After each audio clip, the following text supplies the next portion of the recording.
5 मिनिटं मोठा माणूस दिंडीत आला, आले कॅमेरे फिमरेवाले, लगेच त्याच्या गळ्यात टाळ, लगेच त्याचा फोटो, हे भजना तरंगले. शहा थोडं पिटलं, टाळकरी मेले लाभ शिकाव खाऊ, हा फक्त पाया पडायचे पैसे गोळा करतो, हा काय करतो लोक. दिंड्यांमध्ये 90% काम पोरं करतात महाराज. रावट्या ठोकणं, रावत्या काढणं, पाणी आणणं, आता सुविधा झाल्या. 15 वर्षापूर्वी 20-20 किलोमीटर पाण्याचा टँकर भरून आणायला लागायचा, आणि मग बिचाऱ्या दिंडीतल्या माऊल्या आंघोळ करायच्या. पूर्वी काय अशा एवढी ठेप नव्हती दिंडीत, एवढी काय ती ठेप, ज्याच्या घरी दिंडी मुक्कामी आहे ना, तो मटेरियल देऊन टाकायचा, तिकडे शिजवा नाही तर तसं का. आज नाही, आज सगळ्या सुविधा आहेत. आज दिंडी म्हणजे आरामशीर जगणे. आता पाण्याच्या जागेवर पाणी आहे, नाश्त्याच्या जागेवर नाश्ता आहे, जेवणाच्या जागेवर जेवण आहे, कट्टाळ स्तवर जेवण आहे. आता हे तर दिंडीतलं 90% काम पोरं करतात. कमिटी फिंट काय करतात. आणि कोणत्याही लोकांना सांगून ठेवतो, गावातल्या सगळ्या लोकांना, तरुण एक शक्ती आहे, एकत्र आली तर क्रांती आहे. तरुण पोरांना जवळ करीत जा. सप्त्यात बिप्त्यात ही जुनी मंडळी नंगाटो नाहीच कार्ट्यांना जमून देणार, लई खोडीची. पोरानं टाळ घेतला का म्हातारडं उठलं, गॅप. ते पोर म्हणलं बुमडू नको, हा टाळ तू बाई वाढेव या, कुठं नाद लागत होत्या. मी बाईच्या नादी लागन पण तुझ्या नाद लागायचं नाही. काय करणार. अहो 9 लोकांची ग्रामपंचायत असली तर 2 याडपटका होईना बाया घ्यावा लागत आहे. चाल ग बाई कोठापुरा होईना, चाल. तिला विचारलं सई,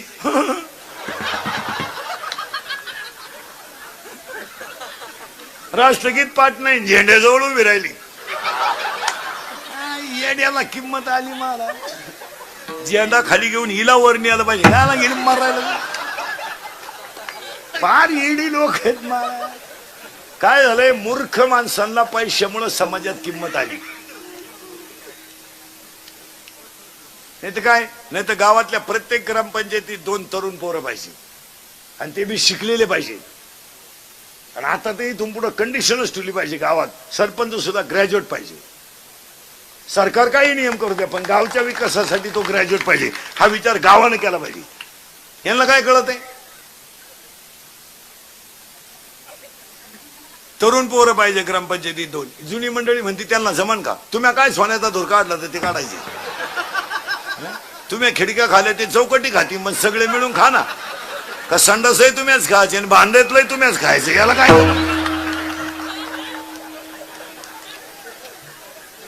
जरा पोरांना जमू द्या.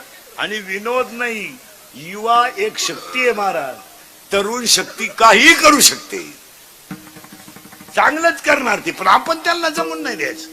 हो, पुन्हा एकदा सगळ्या गायकवाद कुडी मंडपालिका माई सिस्टीमवाले सगळ्या यात्रा उत्सव रथ उत्सवाच्या कार्यक्रमाचे आयोजक संयोजक कदम सर, स्टेजवरील उपस्थित मान्यवर गायकवादक सगळ्यांना धन्यवाद. आणि आजच्या कीर्तनाला सुरुवात. मग तुम्ही म्हणाला आता काय चाललं होतं आतापर्यंत. आता प्रार्थना सुरू झाली. आता शिकरण लावून दिला तुम्हाला मंगाचा. प्रार्थना एका ठिकाणी तुकोबारायना शिकली महाराज मंडळी. कृपाळू सज्जन तुम्ही संतजन, एवढे कृपादान तुमचे मत. पण ते कृपादान कोणतं. आठवण तुम्ही द्यावे पांडुरंगा, तुम्ही द्यावी पांडुरंगा. किंवा माझी सांगा काकुलती,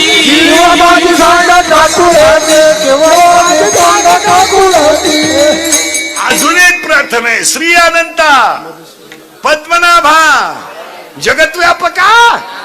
पण आजच्या कीर्तनातली अभंगातली प्रार्थना वेगळी आहे. आपल्याकडे शाळेत प्रार्थना आहे, सदा सर्वदा योग तुझा तुझे कारणी.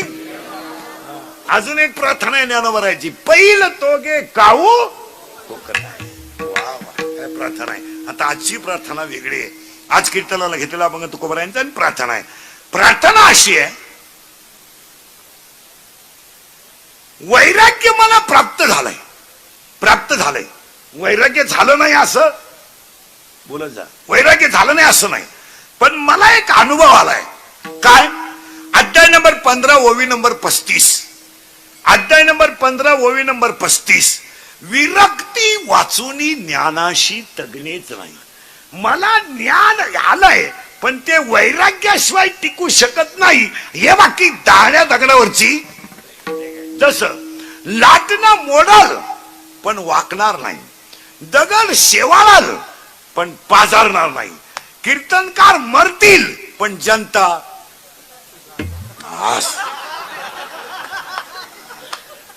असं फिट उत्तर आलं पाहिजे.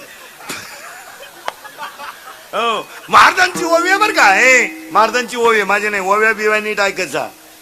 आपल्याकडे ओवी प्रमाण सकट घ्यायची. अध्याय ओवी नंबर सकट घ्यायची. ओवी अशी 13व्या अध्यायात 15व्या अध्यायात. लाटणे जैसा न लवे आणि पाथरू न द्रवे. लाटणं मोडल पण वाकणार नाही, दगड शेवाळल पदार्थ नाही. जसं ज्ञान आलं तर ते वैराग्याशिवाय टिकणार. आता लागला करंट अभंगाचा. ज्ञान आलं पण ते ज्ञान शाळेतलं नाही. शाळेतल्या ज्ञानाला कोण खात? रिटायर झाले काही परमनंट नाही झाले. मग कळायला पाहिजे ना का मला संघ काही न्यायचं नाही. तिला एक बरं पटकन महिला मंडळ, तुम्ही तुमच्या भावाची पोरगी तुम्हाला सून करून आणली. लबाड बोलायचं नाही. आधार व्हावा म्हणून का निराधार व्हावा म्हणून? आधार. जिनं आणली तिची मुलाखत घ्या. तिला विचारा कस काय चाललंय. 1.5 महिना अगोदर विचारी ती दिंडी कवा निघणार आहे. अगं बाई, भावाची पोरगी कधी करायची टाळावा. करू नये भावाची पोरगी. काही झालं तर तो तिचा बाप आहे, आपला भाऊ आहे. उद्या तो बहिणीची बाजू नाही घेणार. पुरी उद्या भांडण झालं तो म्हणतो माझ्या गुड्डीचा काय दोष नाही, माझ्या बहिणीच्या डोक्यात फरक झालाय. नाही तर माझी गुड्डी पहिल्यापासून, माझी गुड्डी कॉलेजला असताना 3 दिवस पळून जायची पण गुड्डीनं कोणाला धक्का लागू दिला नाही. माझी गुड्डी हुशार. माझ्या गुड्डी पायी 3 पोरांनी भाषा घेतल्या पण गुड्डीला घम नाही. आणि आता माझ्या बहिणीला सुद्धा माझी गुड्डीच नीट करीन. कर बाई. नाही आता जर कोणतं जुळत आलं असेल तर भावाला कीर्तन संपल्यावर फोन करा. भाऊ हा विनोद नाहीये महाराज. अरे मग पुण्य जर पाहिजे तर तो माणूस पुण्यवान पाहिजे ना, मला भेटला पाहिजे ना, मी त्याची सेवा करायला तयार आहे. पण त्याला देव भेटेल पाहिजे. मग ऐका आता कोणाला देव भेटेल. एक गायकवाद कोण टाळकरी महाराज सगट. नारदाला देव मिळवायला 2 जन्म लागले. एका जन्मात देव नाही मिळणारही नाही.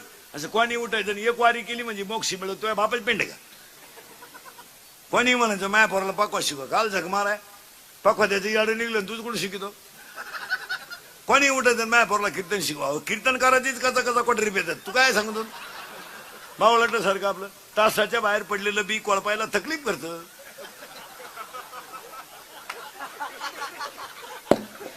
महाराज असं का म्हणून बोलला. अध्याय नंबर 9 ओवी नंबर 38. अध्याय नंबर 9 टिक मार करून घ्यान घरी गेल्या उचका नंबर सकट. अध्याय नंबर 9 ओवी नंबर 38. मुडा वनबीज काढले, निर्वाळे भूमी पेरले, ते सांडीवी खुरी गेले ते काही. असं चालतं का? कोणी उठायचं. जगात एकच माणूस आहे जे बापाला जमलं ते पोराला जमतं, पुढारी. एवढाच माणूस जीते अख्या जगात. बाप दमला का पोऱ्या उठला, पोऱ्या उठला का येईन उठली, तुळी तीच. बाकी मेले ना पार वाजू. असाच नियम आहे. माऊली सोहळ्यात 22 दिवस लोक पायी चालत्या. गुडघे गेले काहींचे चालू, काहींचे खवट गेले पखवत वाजू. त्यांची कोणी दखल घेत नाही. पण 2च मिनिटं मोठा माणूस दिंडीत आले कॅमेरे फिमऱ्यावाले, लगेच त्याच्या गळ्यात टाळ, लगेच त्याचा फोटो. हे भजनात रंगले, आमचे मुळ्यात उठले ते रंगले. आमची उठताना आग आणि बसताना आग. काय सांगता महाराज. महाराजांची भाषा आहे, माझी नाही. अर्थ लोपले पुराणी, नाश केला शब्दज्ञानी, विषय लोभी मन, आणि साधन अवघे बुडविले. 700 वर्षापूर्वीचं प्रमाण येते. मी पाठ पर्यंत बोलणार, पण प्रमाण सिद्ध बोलणार, बोगस नाही बोलणार. मी मरल ना, म्हणजे मरणार नाही मी 5-25 वर्ष अजून, पण मी मेल्यावर सुद्धा तुम्हाला रोज आपली आठवण येणार. हा काय म्हणत होता. आता जाऊ द्या, आता तुम्हाला वाईट वाटेल. आता मला घोडा लावा, माग पुढे लावायचा, तोंडावर लावा, वाईट बोला, काय तुम्हाला शिवाय द्यायचं ते द्या, पण मी म्हणतो ते खरंच आहे. यावर आपलं मत काय. आणि ते कालही खरंय, आजही खरंय, उद्या खरंय. नारदाचा जन्म झाला, बिचाऱ्याचे वडील मरण पावले. आई साधूची सेवा करायची. पहिला म्हणलं आई साधूची सेवा करायची, मुलाला सांभाळायची. कर्म धर्म संयोगानं घडू नये ते घडलं. नारदाची आईला सर्पदंश झाला आणि आई गेली. आई गेल्यानंतर नारद पोरके झाले पहिल्या जन्मात. आणि नारदानं फक्त सेवा कोणाची केली, साधूची. साधू प्रसन्न झाले, आशीर्वाद दिला, अवतार संपला. पण भाग्य इतकं पुण्य, नारदाचं पुण्य कोणतं होतं, मागच्या जन्मी कुणाची सेवा करेल होती, साधूची. आणि साधूची सेवा केल्यामुळं नारदाचं भाग्य इतकं उदयाला आलं, ब्रह्मदेवाचा मानसपुत्र म्हणून दुसरा जन्म मिळाला. नारदाला देव मिळवायला किती जन्म लागले, 2. उत्तान पांढरावाचा राजा आहे, त्याला सुनीती आणि सुरुची नावाच्या 2 राण्या आहेत. नावच इकीचं सुंदर आहे, सुनीती. इकीचं नाव आहे सुरुची. मुलगा पळत आलाय, राजाच्या मांडीवर बसलाय, आणि बापाने सावत्र आईनं मुलगा लुटून दिला. मुलाचं वय फक्त 5 वर्ष आहे, आणि 5 वर्षाचं पोरग पळत गेला आणि आईच्या कुशीत घुसलं. आणि आईला त्याने सांगितलं, आई अगं मला मांडीवरून ओढलाय. आई पराक्रमी होती.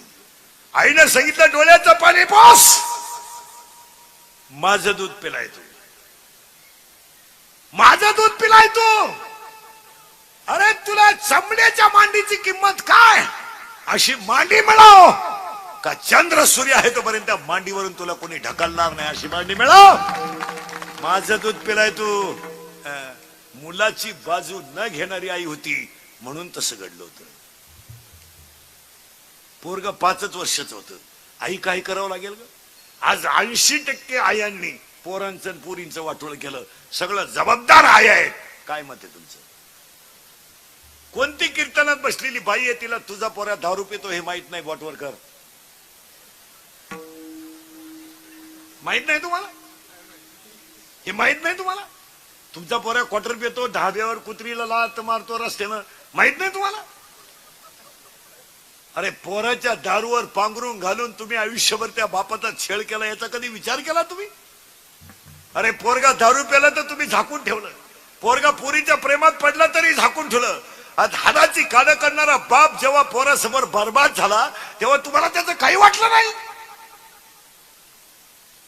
बनियन म्हणालं तर त्यानं पलटी करून घातलं, बनियन तुटलं तर त्यानं गाठ मारली. अरे तुम्ही तुमच्या पोराच्या दारूवर पांघरून घातलं, तुम्ही तुमच्या पोराच्या गोव्यावर पांघरून घातलं, तुम्ही तुमच्या पोराच्या जुगारीवर पांघरून घातलं, आणि तुमचा पोऱ्या पोरीच्या प्रेमात पडला याच्यावर पांघरून घातलं. परिणाम या बापाला वय नसताना स्वतःच्या मुलाला खांदा द्यावा लागला. याला तुम्ही जबाबदार आहे. काय मत आहे तुमचं. खांदा द्यावा लागला त्याला पोराला. कोणत्या जगात बाप आहे का त्या बापाला मुलाला खांदा द्यायचा आहे, स्वतःच्या हातानं पोराचं प्रेत पेटवायचंय. ही वेळ तुम्ही पोरांची लाड करून आणली. यावर तुमचं काय मत आहे. कोणती कीर्तनात बसलेली बाई अशी आहे का तुला तुझी पोरगी प्रेमात पडलेली हे माहित नाही. माहित नाही तुम्हाला. लबाड बोलायचं नाही. मला नाव सांगायला लावू नका, मी नावासंग सांगा. आपलं काम असं आहे, कधी कालही खोटं नाही, आजही नाही, उद्याही नाही. आपल्या तोंडातून वाक्य बाहेर पडलं ते कवाय खरंच. माहित नाही तुम्हाला. आपली पोरगी 2-3 वेळा भांग पाडते, आरशात पाहते, मोबाईलवर 1.5 तास बोलती. मग तुझी पोरी काय जप करते का.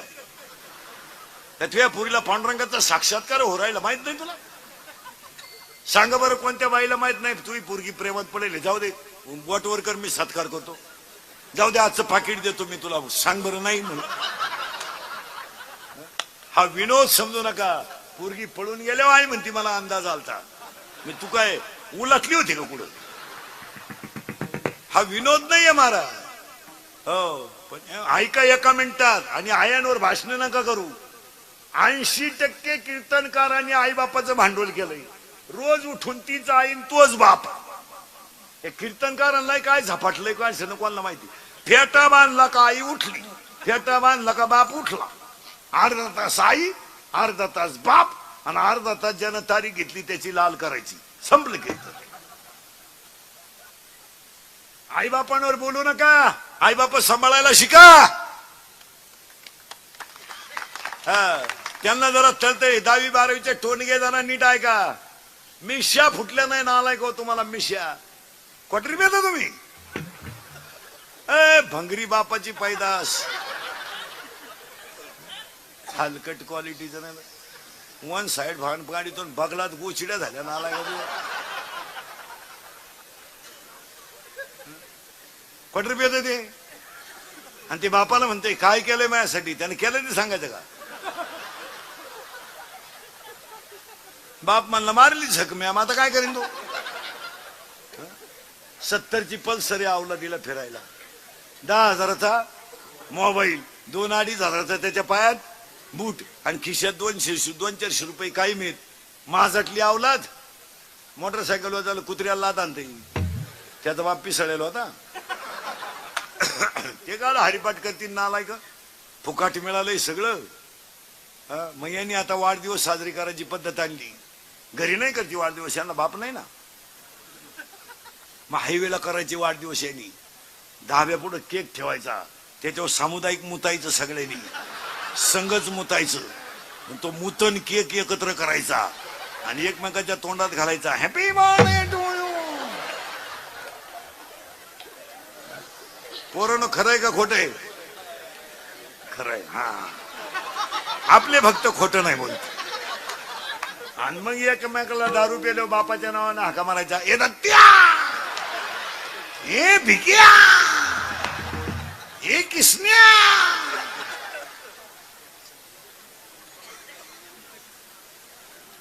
मराल मराल मराल. हनुमंतराया समोर त्याचा का काल परवाच झाला काय ना वाढदिवस. पोरानं खरंय का खोटंय.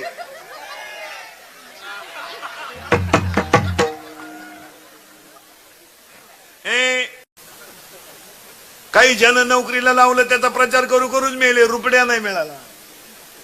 एम बीमे कोण खात. कोण खात एम फिल PhD हे कोण खाणार आहे. M Phil PhD DHM LLB DED BEd junior KG senior KG हर केजी MBA DEd आणि BEd आर्ट अँड कॉमर्स आणि सायन्स आणि फायनान्स आणि MTech आणि BTech आणि डिग्री डिप्लोमा टर्नर आणि फिटर आणि वेल्डर आणि मेकॅनिकल पॉलिटिकल इंजिनियर आणि MPSC UPSC नेट आणि सेट आणि फार्मसी नाही सिटी नाही ग्रीन डिग्री डिप्लोमा आणि MBA आणि BA हृदय रोग तज्ञ गुडघा तज्ञ फुफ्फुस तज्ञ बालरोग तज्ञ त्वचा रोग तज्ञ नेत्र रोग तज्ञ. आता नवीन तज्ञ आले गुप्तरोग तज्ञ, रोग गुप्तनगडी तज्ञ. जो तज्ञ त्यालाच रोग गुप्त. बायका मिळालं. बायका रेंज गेली. काहींची रेंज, काहींचा डिस्प्लेच गेला. चित्रच दिसना. काहींना सॉफ्टवेअर मारून चित्र येईना. फिमेल 1.5 किलोमीटरला मेडिकल कॉलेज आपल्याकडं, 1 किलोमीटरला इंजिनिअरिंग कॉलेज आहे. वढ्या नाल्याला इंग्लिश मीडियम आहे. लोकांनी पोरं आणायची कुठून.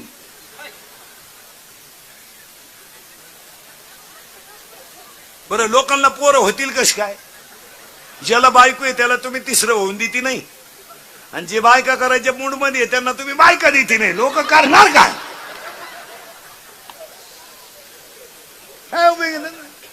इथं तसं नाहीये महाराज. काय झालं. असं झालं. वार आला गुरुवार, तिथी आली दशमी, महिना आला माघ. माघ महिन्यातला गुरुवार आला आणि तिथी काय होती. दशमी होती. मी झोपलो. मला स्वप्न पडलो आणि स्वप्न पडल्यानंतर मला स्वप्नामध्ये बाबाजी चैतन्य भेटले. बाबाजी चैतन्य मला स्वप्नात रामकृष्ण हरी नावाचा मंत्र दिला. माघशुद्ध दशमी पाहुणी गुरुवार केला अंगीकार तुका म्हणे. पण इथे एक घोटाळा झाला. मला मंत्र कसा दिला माहितीये का? मी नाही देवाकडे गेलो, मला देव सापडीत आले. सापडविले वाटे जाता गंगा स्नाना. पण काय झालं? सापडले वाटे जाता गंगा स्नाना. पण पुढचा शब्द अवघड आहे. मस्तकी तो जाना ठेवला कर. तुकाराम महाराज कसं घडलो? असंच घडलो. काय झालं? तिथी आली दशमी, महिना आला माघ. मला बाबाजी चैतन्य भेटले आणि माझ्या डोक्यावर हात ठेवला आणि मला रामकृष्ण हरी मंत्र दिला. पण घोटाळा असा झाला, माझ्याकडे त्यांना देण्यासाठी काही नव्हतं. मग मी त्यांना काय दिलं? भोजना मागती तूप पावशर. आता पावशर तूप या शब्दाचा अर्थ असा आहे, महाराज मंडळी नीट ऐका. अध्याय नंबर 15 ओवी नंबर 497. अध्याय नंबर 15 ओवी नंबर 497. मन बुद्धी चित्त आणि अहंकार हे चतुर्विध चिन्ह अंतकरणाचे. अंतकरणाला 4 कप्पे, त्यातला 1 कप्पा मी माझ्या गुरुला दिला आणि किलोचा 4था भाग पाव म्हणून भोजना मागती तूप पावश असा त्याचा अर्थ. मी ते देऊन टाकलं. पण झालं काय? नामस्मरणाची ताकद जशी वाढत गेली तस माझं देहावरचं प्रेम बोल जा कमी झालं आणि नामावरची प्रीती वाढता वाढता वाढता वाढता मला असं वाटायला लागलं, अरे आता मी तुकाराम नाही राहिलो, आता मी वासुदेव झालोय. पण मी वासुदेव झालोय हे मला अनुभवाला येण्यासाठी मला देव भेटला पाहिजे. पुसावेसी याची वाटे जे जे भेटे तयाशी. देव कृपा करील काय, माझ्यावर देव कृपा करील काय असं मला वाटायला लागलं. पण मला एक अनुभव आला, अरे अरे अरे अरे हे सगळं जरी मला झालंय तरी मी संतांना शरण गेल्याशिवाय देव मला भेटणार का? देवाचं स्वतःच म्हणणं 16व्या अध्यायात असं आहे, आत्मज्ञानाने चोखडी ते माझी रुपडी. तेच माझं रूप आहे. कोण? संत. मग तुकाराम महाराजांनी विचार केला, आता मला देवाला भेटायची काही गरज नाही, आता मला कोणाला भेटावं लागेल? बस फिट बसलं कीर्तन. आता मी देव नंतर पाहिल, आता मी कोणाला भेटणार आहे?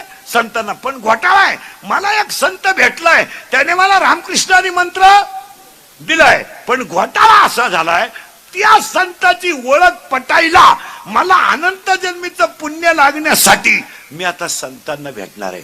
पण मला संत असा भेटला पाहिजे का बोंबलत हिंडणारा नको, 1.5 तास देव चोळणारा नको, मग मोकार ठिकाणी गण लावणारा नको. मग मला संत कसा भेटायला पाहिजे? तो जर संत मला भेटला तर मी त्याची सेवा करेन, पडोनी राहील तये ठाई उगाच संताची पायी. मी त्यांच्या पायावर लोटांगण घालेन, मी त्यांच्या पायावर पडून राहील. पण असा पुण्यवान संत मला भेटावा का त्या पुण्यवानाची सेवा मला करण्याची संधी मिळाली तर मी त्यांचा सेवक होईल. कुणाचा? कोण पुण्याचा, कोण पुण्याचा, कोण पुण्याचा होईना सेवक. कोण पुण्याचा, कोण पुण्याचा, कोण पुण्याचा होईना सेवक. कोण पुण्याचा, कोण पुण्याचा, कोण पुण्याचा होईना सेवक. पुण्याचा, कोण पुण्याचा, कोण पुण्याचा होईना सेवक. होईना सेवक कोण पुण्याचा, कोण पुण्याचा, कोण पुण्याचा होईना सेवक. कोण पुण्याचा, कोण पुण्याचा, कोण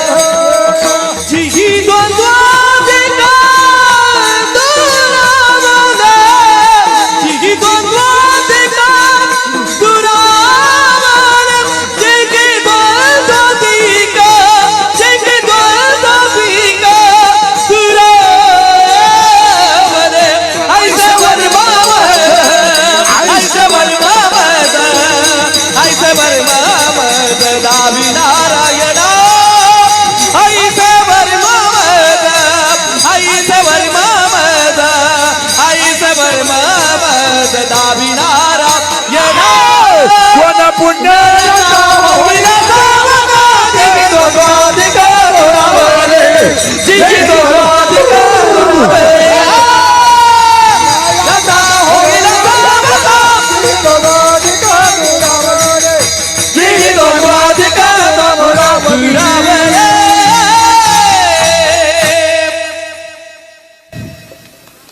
किचकट आहे अभंगाचं काम किचकट आहे.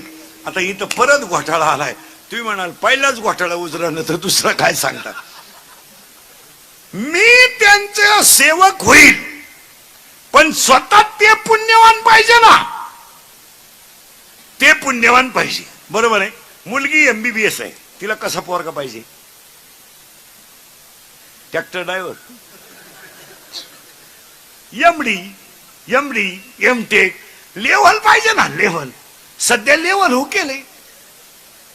सध्या कोणी कोणावर प्रेम करीत.